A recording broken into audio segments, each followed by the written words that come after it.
Oh hey, didn't see you there. I'm in a contest to see who can be the most disrespectful to a pre-existing product. My personal entry, I put Knuckles the Echidna into Jujutsu Kaisen. I don't know, I just thought he'd be able to figure some stuff out. Now, let's see what my opponent has. Son of a bitch, I never stood a chance. 4Kids Entertainment, originally known as Leisure Concepts Inc., and after 4Kids being known as 4 Licensing Corporation, and lastly being known as Bankrupt, was an American licensing company that did a fair share of stuff. But what we are focusing on right now is the fact that they used to dub and localize anime, and if you know 4Kids at all, you know exactly what that meant. It up. They do have a history prior to that though, such as making the initial concept of Thundercats and bringing Cabbage Patch Kids into the mainstream. But fast forwarding to 1998, that's when they would start what they were most known for, which was dubbing anime with the Pokemon anime. You may have heard of it, you know, with the Pokerat, and you could tell the angle that they were playing at from the start. You know Ash Ketchum, protagonist of Pokemon anime this entire time? His name's actually Satoshi. A name is understandable to change as long as the original context and integrity of the product is still there. 4Kids got rid of everything I just mentioned. I don't need to tell you that Pokemon was a huge success with no short part of the anime's doing, but this is about 4Kids. In 2001, 4Kids managed to get the rights to Yu-Gi-Oh! Duel Monsters, and assuming that your initial reaction wasn't, what's that? That was a pretty good move because we're like back-to-back children's phenomenons right now. This wasn't short-lived successes or one-offs either. 4Kids was not only able to get Yu-Gi-Oh! But after that, Yu-Gi-Oh! GX. Skip ahead even more, there was one hell of a lineup in anime 2010 which had Yu-Gi-Oh! 5Ds and Sonic X. They were a fairly big name. Hell, they even had ties to other companies with an illegal agreement with Funimation over the Yu-Gi-Oh! Anime series. Toy rights, licensing rights, and even fraud? They're living the high life! Yup, in 2011, after quite a fair amount of rough times in 2008 area, TV Tokyo and Nihon Ad Systems sued 4Kids because allegedly, the company made some deals they probably shouldn't have with Funimation and Majesco regarding the Yu-Gi-Oh! Series. Basically, they made agreements where themselves, 4Kids, would collect royalties on the Yu-Gi-Oh! Property without giving a share of those royalties to TV Tokyo,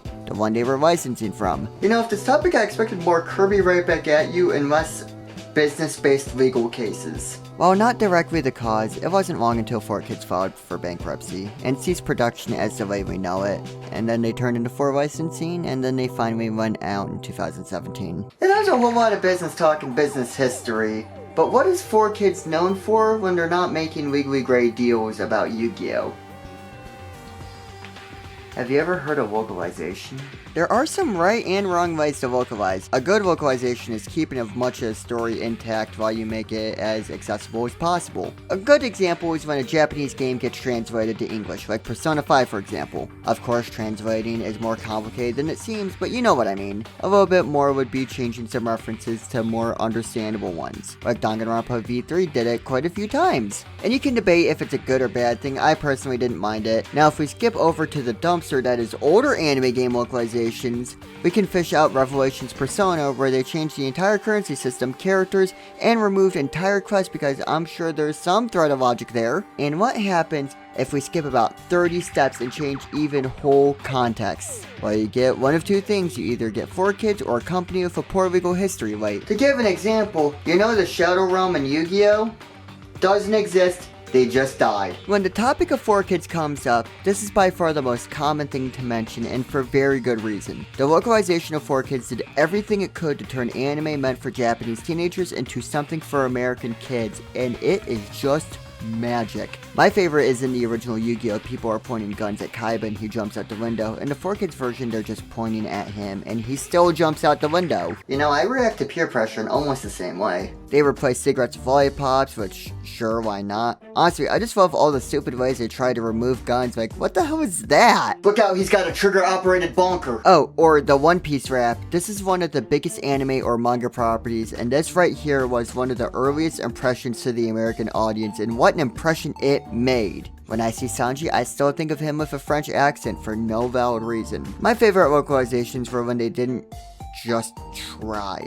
Like calling rice balls a jelly donut, or changing one of them into a sandwich. Like, I'm sure kids can wrap their head around foods they've never heard of. Man, these are some great French fries. And of course, there's just a fair share of censorship across the board. While I do understand that there are certain things you can't show to kids in America, at a certain point, why bother trying to make this into something for kids? when you could just very easily not. Man, how do I localize my knife glove for the younger audience? I won't go every single detail that was disrespectful to every single culture because, I mean, come on. I understand the intent was to take a product not for children and turn it into something for children, and a lot of changes had to be made for that. But man, maybe there's a better way of going about that, like, I don't know, not doing that.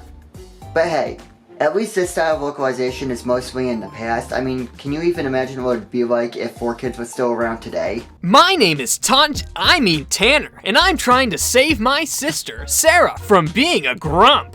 Not a demon, a grump. That's what we're calling them here. So I joined the Grump Battling Corp because we aren't allowed to use either of the actual title words. But I'm not fighting alone. I have my friend Zenny. My name isn't close to being the same, but for some reason I have an unidentifiable accent. And we can't forget Pig Kid.